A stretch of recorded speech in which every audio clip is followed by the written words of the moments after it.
My name is Jake Leghorn. I'm the Chief Strategy Officer here at the Career Center, and we're really happy to host this press conference today.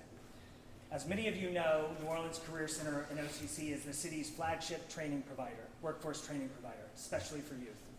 We're deeply committed to opportunity and well-being for all New Orleanians. You may have seen some of our trainees as you came in today. This is a really exciting time for us here at NOCC, where vision is becoming reality. We've expanded significantly over the last couple years. We've doubled our annual enrollment. We've doubled our staff. We began training in new pathways for new high-demand industries in our city. And finally, we've moved into this wonderful facility which you see here today. And we've had a successful ongoing capital campaign in order to outfit this facility, so we're not just training professionals here, we're training professionals in their professional environment. More than 600 New Orleans young people from high school to their mid-20s will spend time earning certification and preparing for high-demand careers across 5 industries this year: healthcare, building trades, engineering, digital media, and culinary. Our trainees come from nearly every public school in our city, from referrals through several community-based organizations, many of which are in this room. Thank you. I invite you to come take a tour with us sometime soon to see our instructors and our trainees in action. Our instructors have done the jobs they're training for. It's the best way to find out more about us and to see our impact in the community. The card on your seat has a QR code where you can sign up for a tour at a later date or get email updates from us. You can also explore our website or scroll all the way to the bottom to find links to our social media accounts so that you can follow the work that trainees are doing in this building each and every day. Again, thank you for being here, and we hope to see you at NOCC soon. I'm going to pass it to Michael Hecht to start the press conference. Thanks.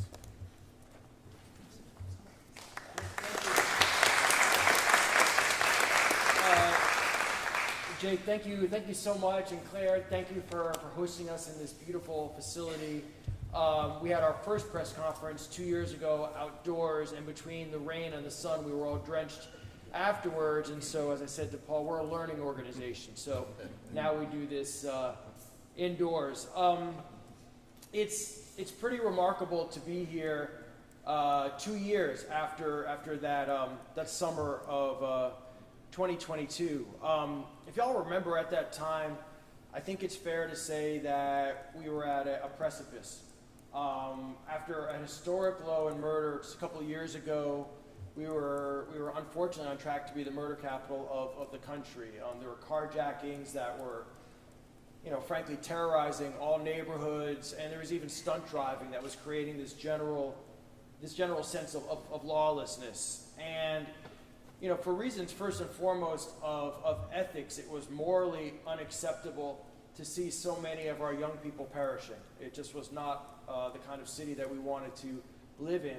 But also for reasons of economics, it was going to make it hard for us to provide good jobs for our citizens. We started the NOLA Coalition. And we did it with a dual platform. We said we're going to have better safety today, but then at the same time we're going to invest in our youth for tomorrow.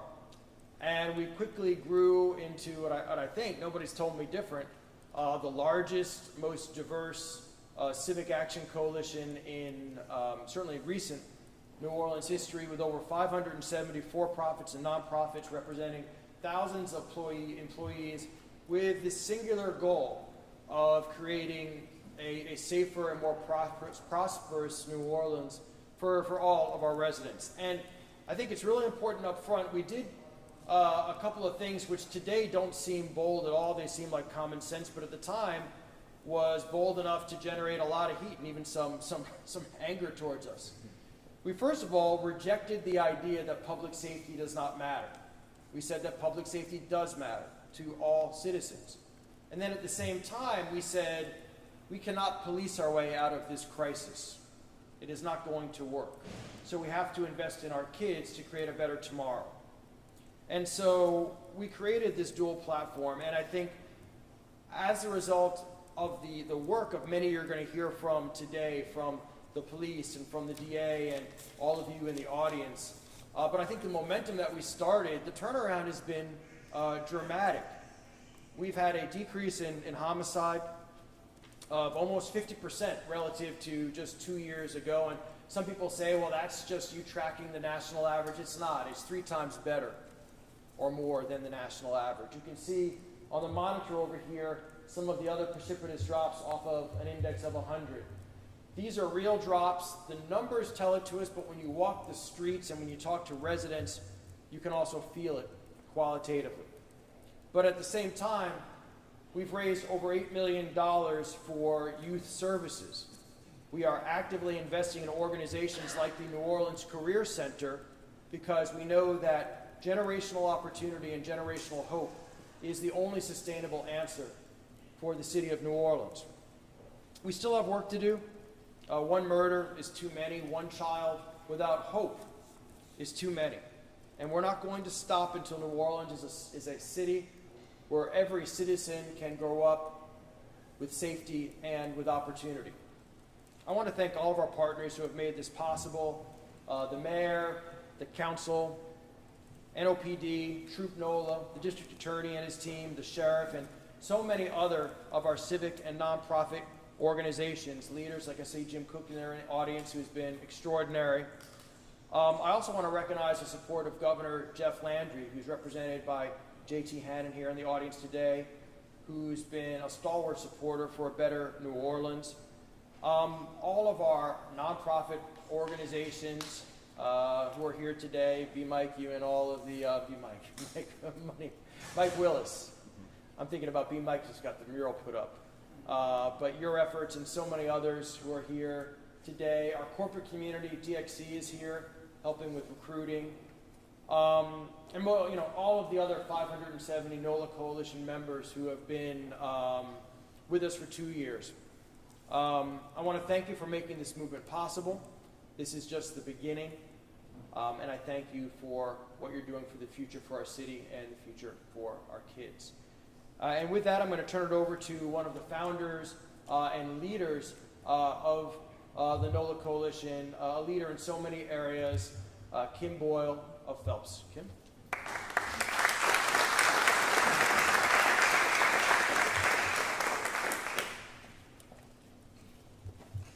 Good afternoon, everyone. Okay, guys, we can do a little better than that. Good afternoon, everyone. It's great to see all of you, and in addition to our local partners like our police chief, who I'm thrilled to see this afternoon, as well as our district attorney, my very good friend, Jason Williams, I would also like to acknowledge our federal partner, Dwayne Evans, who is the U.S. Attorney for the Eastern District of Louisiana. I know Dwayne is here somewhere. Dwayne, if you can stand, please, and be recognized. Also, we're partnering with the NOLA Coalition, and I'm happy and honored to say Dwayne is a good friend. He was literally honored on Sunday night by the National Organization of Black Law Enforcement for all of the work that he does in this community. So Dwayne, thank you for being here this afternoon. I want to talk very briefly about the youth services platform of the coalition that Michael alluded to, but I want to give you guys a little bit more detail about how important this is to the NOLA Coalition. This is a $15 million program that has 2 primary priorities. One is to strengthen social services to support our youth. We think that that is absolutely critical. And second, consistent with what Michael just said, we are focused on using this to drive generational change, not just youth that's here today, but to make sure that we focus on our youth throughout the generations to come. So this is very key. So the money that has been raised to date, we've raised $8.3 million. Now I want you to know how significant that is in such a short period of time. This is literally the 2nd anniversary of the coalition, and we have already raised close to $10 million. But that money has been used and injected into a number of local nonprofits that focus on things like job training, community support, recreation, childhood literacy, youth advocacy, STEM education. I want to focus on the educational aspect of that. Family support, mental health and wellness. If you speak to any juvenile court judge, if you speak to any social worker, they will tell you one of the key issues that impacts the youth in our community are mental health issues. So all of these things have been funded as it relates to the money raised from the NOLA Coalition. So these grants are issued consistent with the following guiding principles. The first and foremost guiding principle is to invest in our youth to drive generational change for a safer New Orleans for all residents. Everybody that lives in New Orleans, everyone in this community, again, we're trying to drive generational change and make the entire city safer. Make New Orleans a safe place to live and raise a family, and we're going to focus, the criteria we focus on, we look for impact. What is the impact of the money that's being issued? How is it driving generational change? What is the plan for sustainability? Once you get a grant, what are you doing to sustain it? And what are you doing to continue to help the youth that are impacted by it? And how do we measure and report on these results, not just from a quantitative standpoint, but also from a qualitative standpoint? So that's what we're looking at. So I'll end by saying that we are also honored that the NOLA Coalition is part of the NFL's Legacy 59 program. I think everyone in the city of New Orleans is aware of the fact that Michael is our infrastructure, Super Bowl, all-around czar related to Super Bowl, also working with the Greater New Orleans Sports Foundation and Jay Cicero and all of our partners. But this legacy program, there's a minimum of $3 million that will be in this program, and this will also provide grants to local nonprofit partners. So again, thank you all for being here today. Thank you for supporting the NOLA Coalition. I see our state senator, Royce Duplessis, just walked in. He has been a major supporter during his tenure in office. Royce, thank you for being here. So thank you all, and please continue to support NOLA Coalition because it is so important to our city, but also to our youth, which really is the future of the city. So thank you.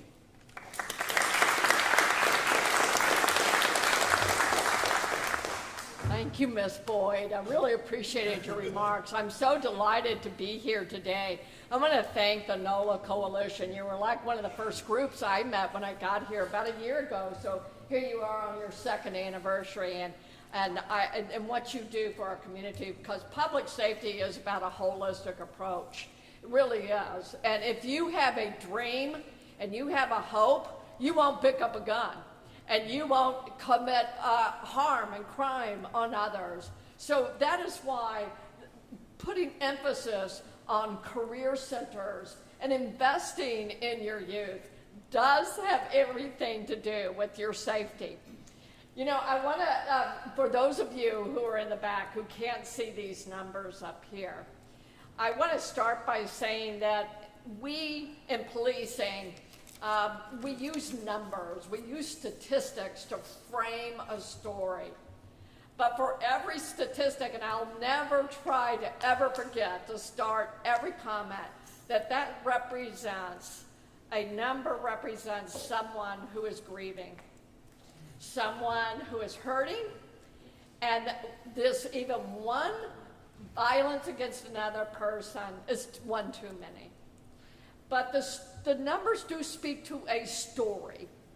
And so this is the fruit of this holistic approach. And so to have a homicide drop in 1 year of 48%, shootings have dropped 49%, your carjackings were down 68%, and then armed robberies 55%. Now our numbers do fluctuate every day depending on the outcome of the last 24 hours. But I want to add some other numbers that you may not see on a more regular basis or hear from us. But even this morning when we were talking about the homicides in this city, I said, what about juveniles? What about juvenile homicide? One is too many, as I said, but in the past 1 year, we have decreased juvenile homicides by 71%.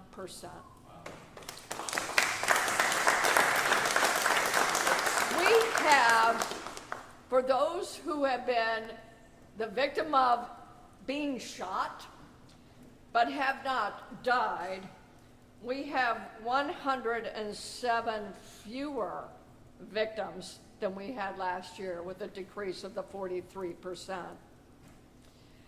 We have overall property crime has decreased in this city by 25%. And though carjackings is not it's not a property crime, it is a people crime, it is a crime of violence. But just over a year ago, this city was a plague for auto thefts. So in this city in 1 year, auto thefts have decreased by 46%. You and I are more likely to be the victim of all the crimes that you could be a victim of, having your car broken into, the vehicle burglaries.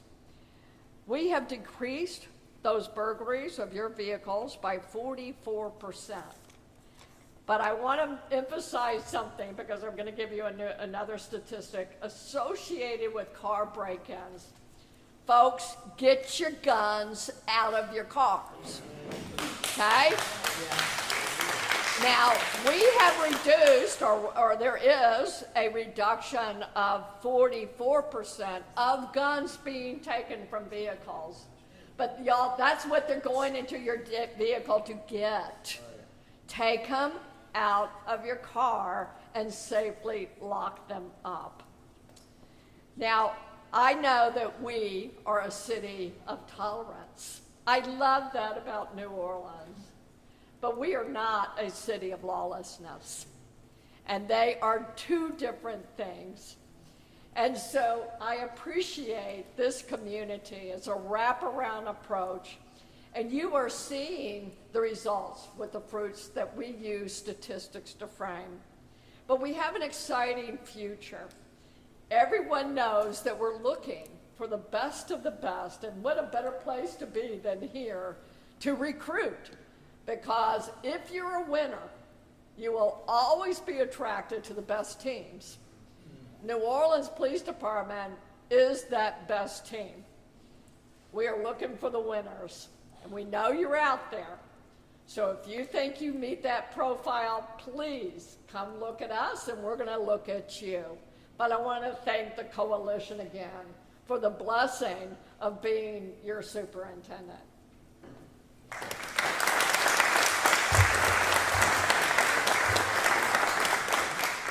Thank you very much, Chief. Thank you. Thank you. You know, Michael, it's pretty amazing looking back at the NOLA Coalition, because I think one of the big things the NOLA Coalition was about is, and it's so unique because it was able to pull every single part of the community together around a shared set of issues and platform ideas. And I think Michael touched on two of them, and Kim got on one specifically, which was around youth services. And the other one that I'd like to address is support for NOPD, which is, I think, very appropriate following the chief. But you know, when we started the NOLA Coalition, and by the way, I'm Greg Rusevich, I'm on the steering committee. Forgot that for a minute. Greg Rusevich on the steering committee of the NOLA Coalition.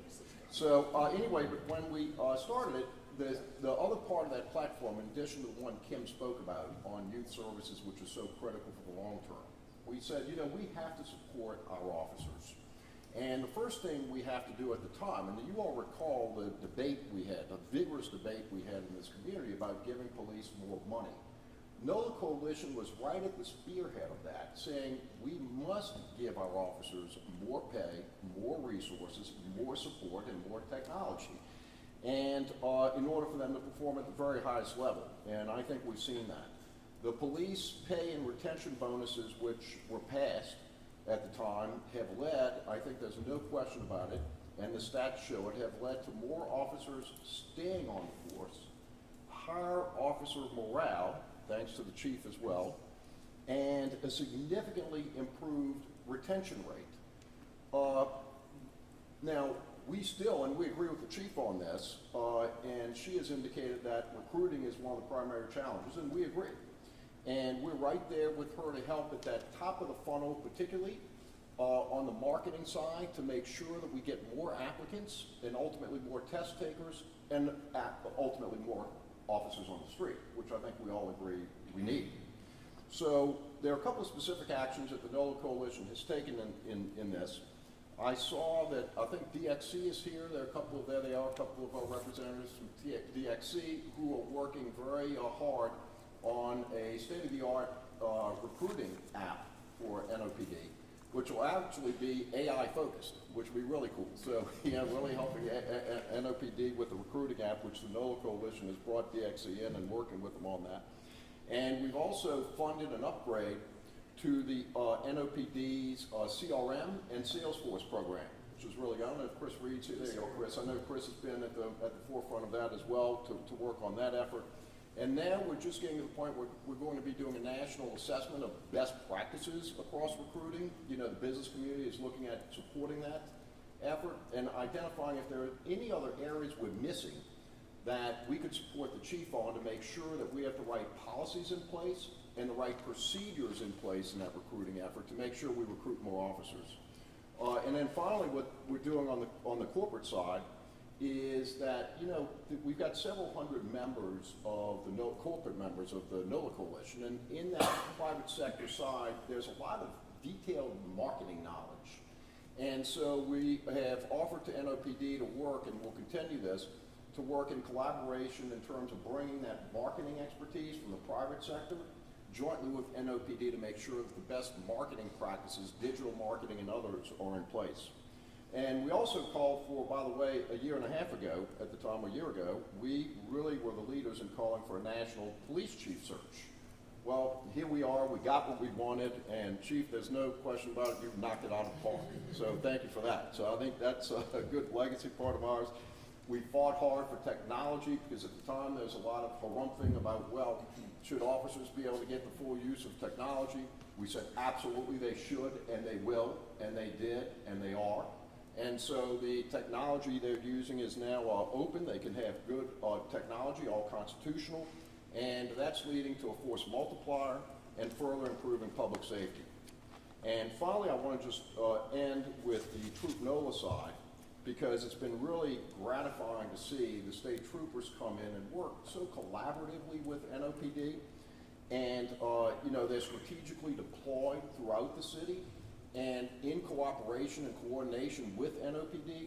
So that's, I think, working really well, bringing more law enforcement resources to the community. And it's great to see, I know Dwayne Evans, it was mentioned, is here today as well. And that's been really gratifying to see the federal and state and regional and local law enforcement all work together with NOPD, leading that effort. So I thank Governor Landry for having the foresight. We had been asking for some time now to have state troopers here. It's great to have that force here and working so closely with NOPD. So I want to thank Governor Landry for that. And finally, what I really want to do is thank all of law enforcement and all those involved in law enforcement, Jason as well, and all of your prosecutors, because that's all about what makes the city safer. And I want you all to know that we've got your back, and we're all in support of it. So thank you all very, very much. Thank you.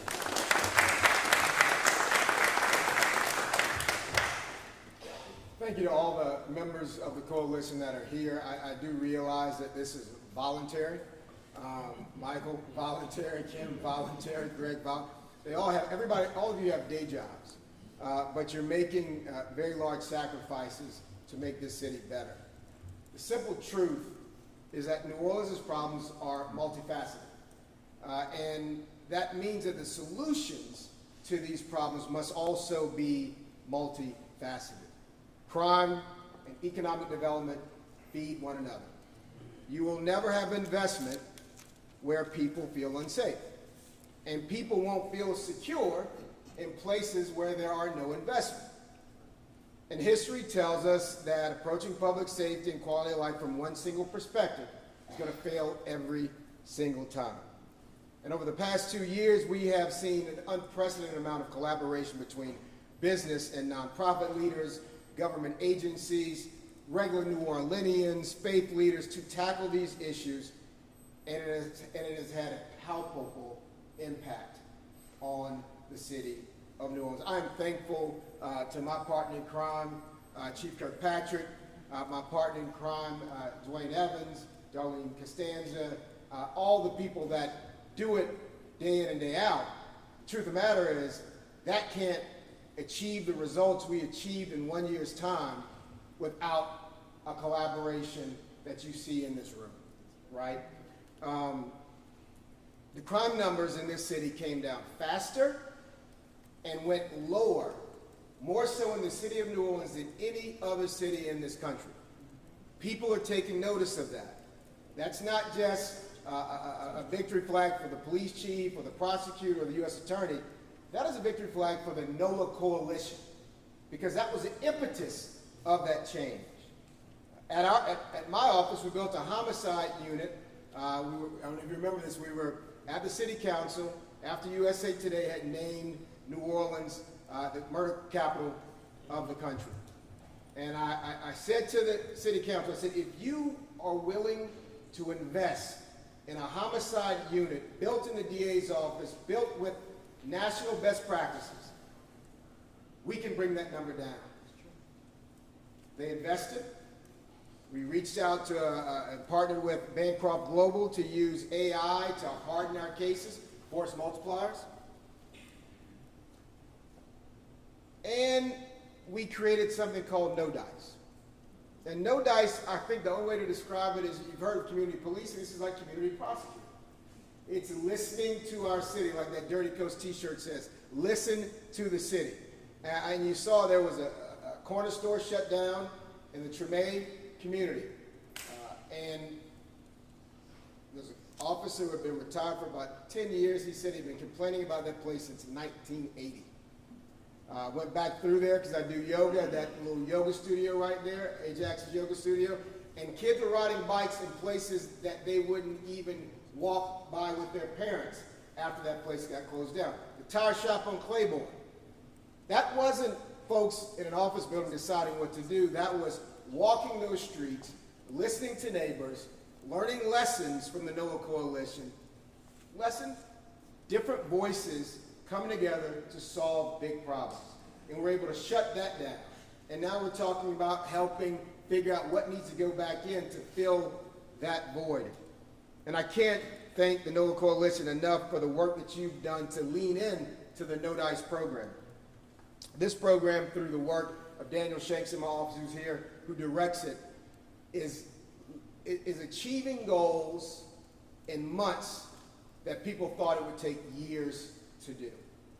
You very rarely hear neighbors driving by, honking their horn and cheering when they see NOPD and the DA's office and No Dice working together to take something out that's been an eyesore for a very long time. It's a good feeling to them. I think Eugene Green, I see Ann Kiefer here from Eugene's office. Eugene called and said that a church down the street had restarted Bible study in the evening after the tire shop had been closed. So that's the impact that we want to have. We want to make this community safer than it was before. And so I really believe that we are entering a decade, the decade of collaboration. I took the lessons that I learned watching the NOLA Coalition form, right?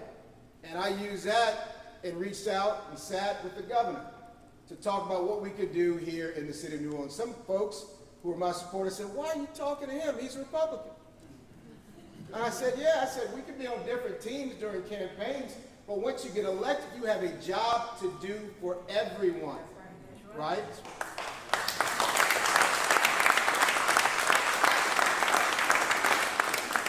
And I thank the governor. I think he'd be here if he was in town because he's very excited about the NOLA Coalition for heeding the call. I asked John Bell Edwards when I was on the city council, I said, could the state troopers stay longer than Mardi Gras?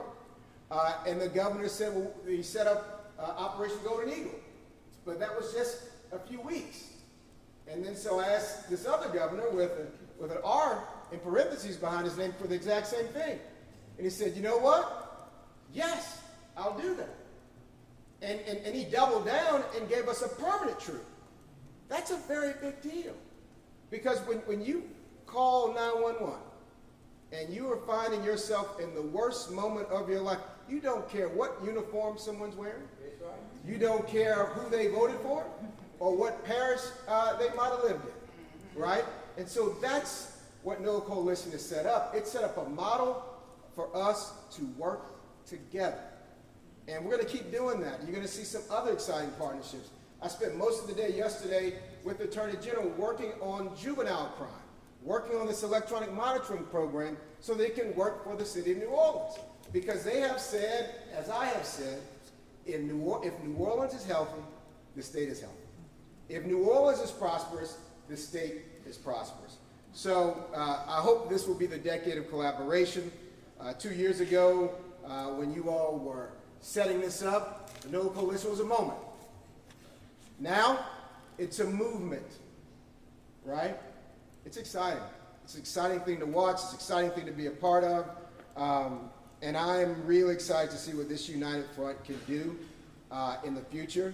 And I look forward to everything that we can achieve. And with the Super Bowl coming, with a czar like this, heading that up, he is going to make sure that we don't make the mistakes that they make in other cities. Other cities get all of this investment, but they don't feel that investment a few months later after everybody leaves and after the lights go off. But Michael is working with everyone from here to Baton Rouge to make sure that it has a lasting impact on this city. So NOLA Coalition, thank you for setting a blueprint for me to work with folks from around the state like Senator DePlessis to talk about legislation that we can put in place to really make the changes we've created institutional. So it doesn't matter who the mayor is, it doesn't matter who the DA is, it doesn't matter who the police chief is. The strides that were made will be lasting and here forever. Thank you, guys. I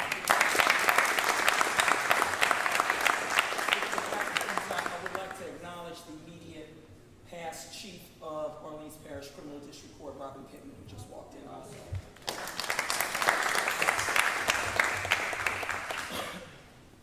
Good afternoon, everyone. My name is Daphne Barnes, and I'm the Executive Director of Economic Mobility at GNO Inc. And earlier this year, our esteemed leader, Michael Hecht, entrusted me with taking leadership of the NOLA Coalition. It's a pleasure to speak with you today about the exciting future of the NOLA Coalition and our steadfast commitment to improving the lives of our city's youth and the community at large. We are, as Kim stated earlier, we are incredibly proud to work with the NFL on their Impact 59 program powered by Energy, alongside the Super Bowl Host Committee, the New Orleans Saints, the Greater New Orleans Sports Foundation, Ochsner, and the United Way of Southeast Louisiana. This will be instrumental in supporting the invaluable work of our nonprofit partners. These organizations are the heartbeat of our community, tirelessly providing critical services, mentorship, and opportunities that help uplift our youth and our families. With this support, we're ensuring that the work of these nonprofits can not only continue, but thrive, driving long-term positive change throughout New Orleans. Additionally, as our DA has stated, we are working with their office through the No Dice initiative, which is crucial to our overarching plan of increasing generational wealth in our city. Together, we are focused on creating a safer, more prosperous future for our residents, with programs aimed at breaking cycles of poverty and promoting economic mobility for all. This collaboration speaks to our belief in a comprehensive approach to building wealth through education, support, and meaningful opportunities for growth. Perhaps one of our most exciting new ventures is the launch of our Pathways pilot program this year. This initiative is designed to engage young people who are employment ready and connect them to high-wage, high-growth career pathways that provide mortgage-sustaining jobs. By equipping them with the necessary skills and knowledge, we're opening doors to careers in industries that can sustain families, stabilize our neighborhoods, and build wealth across generations. The NOLA Coalition is deeply committed to ensuring that our young people and families have access to the resources and opportunities that they need to succeed. And these initiatives mark just the beginning of our work ahead. We are energized by what's to come and grateful for your continued support as we strive towards a brighter, more prosperous future for New Orleans. Thank you.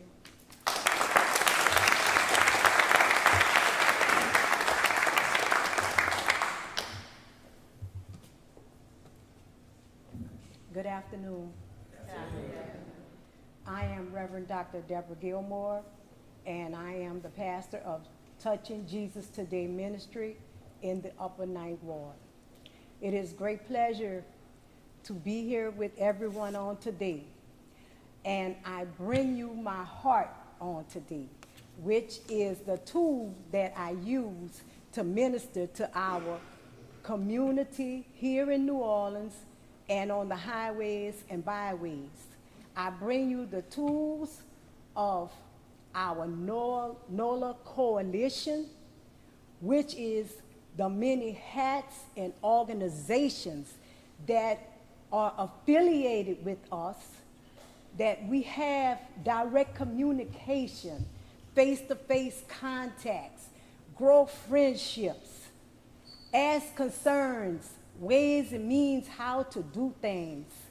NOLA Coalition has grown me another age as far as the knowledge of really interacting with our people.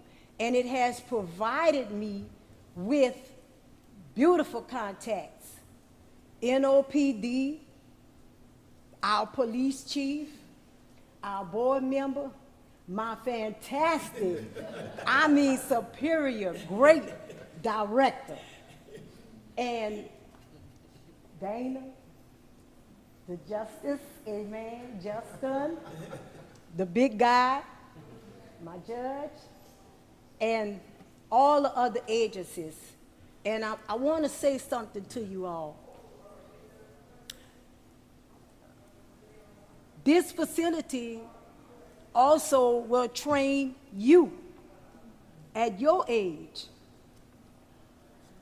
Before you leave here, make sure you can express what you are interested in. Because if it's not taught now, Mr. Heck can assist and make it happen. Amen? Amen. And I want to say something to you.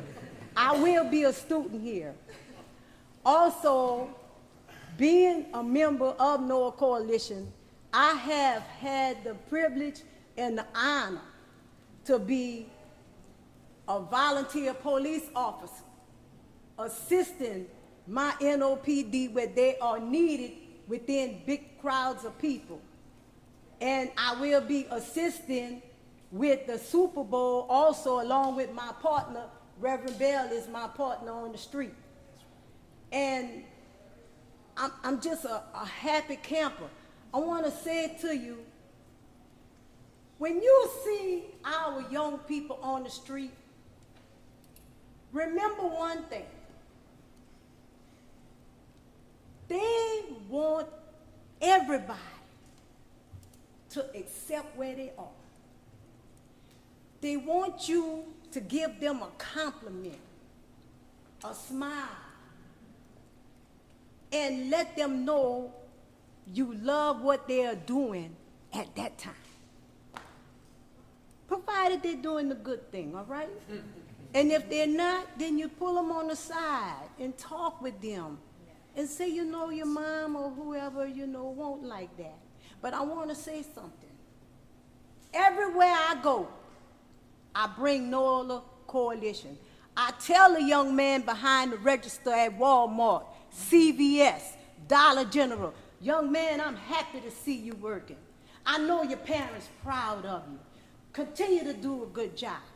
Or you're still in school. You're studying, you're doing your homework. I will tell a young lady, I'm proud of you. I know you have a kid.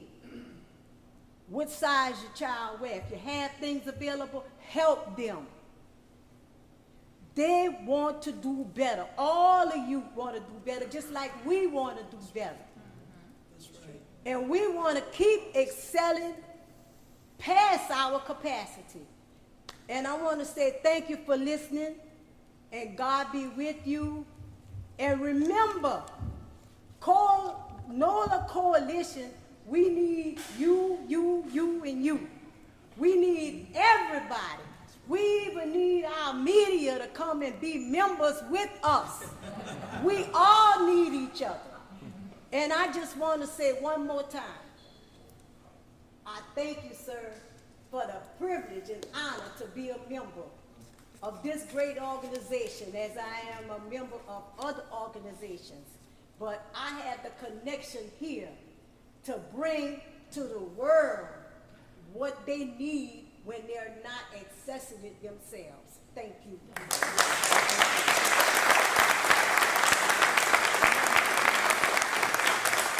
Everybody, the Reverend Dr. Deborah Gilmore.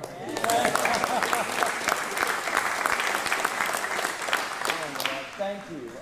So to end this, I also want to recognize that Representative Alonzo Knox is with us, best latte in the whole legislature. So thank you.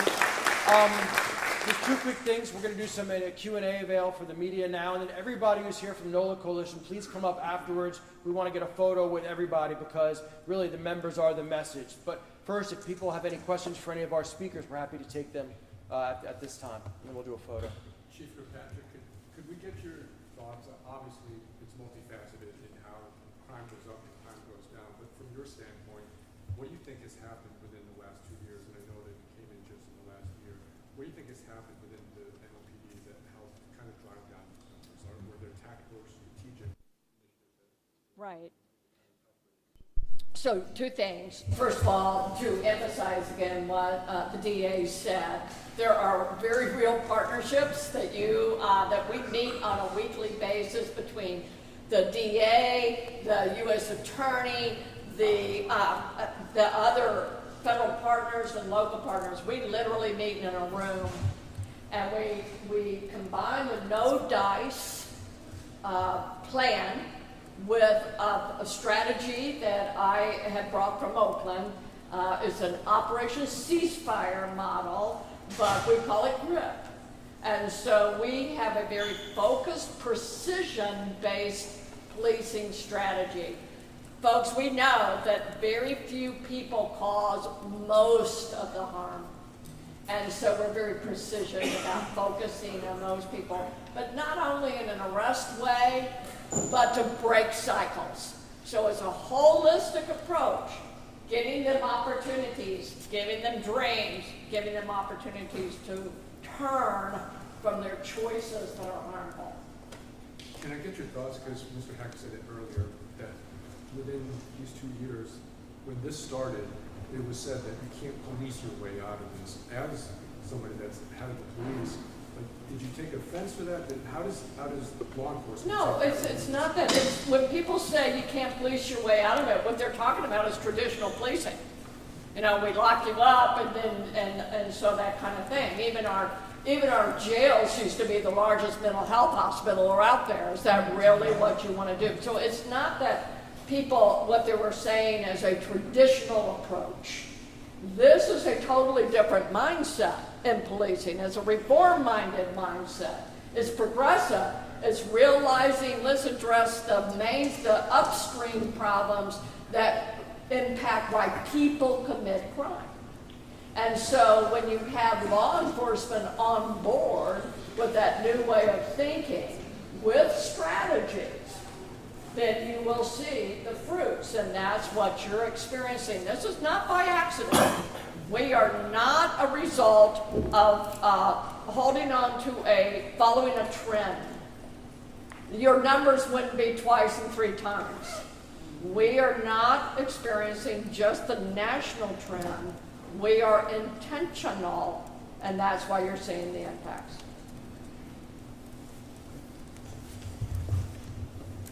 Thank you. I just wanted to acknowledge Councilmember Oliver Thomas is here with us as well. And I see Judge Arthur Hunter as well over there in the mezzanine. Any other questions from the media for our panel? Otherwise, we'll get everybody for the class photo. Can I make a comment? Yeah, please, Mike. Yeah. Okay, so I think basically everybody need to understand when we say we can't police our way out of everything, that means we also need the community support. Right? So not like she was saying, we can't police our way out of everything. We basically also need community support with this effort. This is not something that police officers alone can do. What are we willing to do as community and community leaders? All right? So before we get and get to throwing names at the city council, the mayor, the district attorney, and everybody else, what are the community willing to do? What are we willing to do? Are we willing to step up and help the efforts of preventing crime? Because that's what all this stuff is really about, prevention. All right, so I think that we're doing a great job, but we have to do better also as a community. Citizens have to step up at the same time.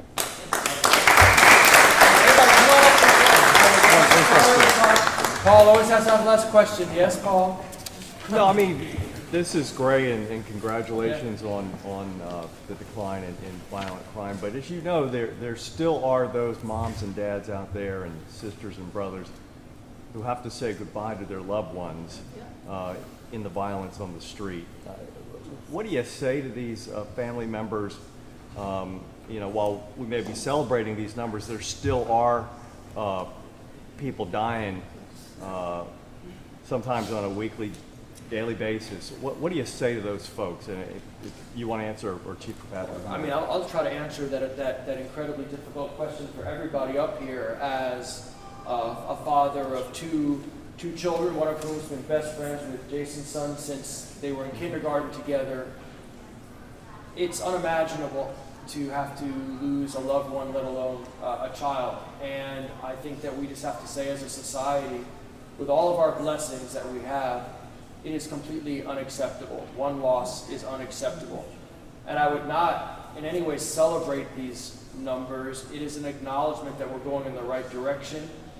It is possible to do better, and we have to do much, much better for the community, for the parents, but most of all for our young people, for our children. That is our moral duty as members of this society. So if anyone wants to add to that. Okay, well, Chief. thank you. Oh, Chief, please. Thank you. The only thing I say is that sometimes it's foolish to even try to say something that is just so deep in one's heart. And there are 3 families today who are grieving from this weekend's violence. What I can say, and that's why I said at the very top, you know something, for those who are grieving, these numbers mean nothing to them.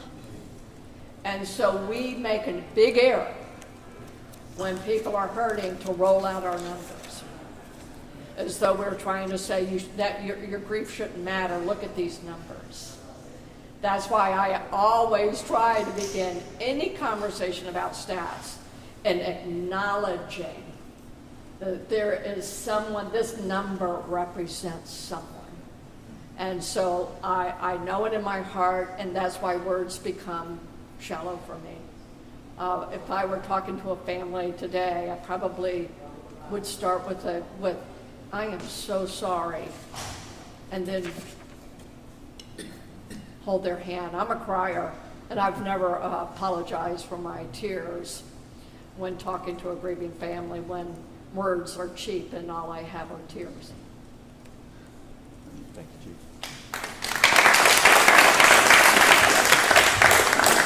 Thank you, everybody, for your attention. We invite the NOLA Coalition to come forward now, please, to everybody.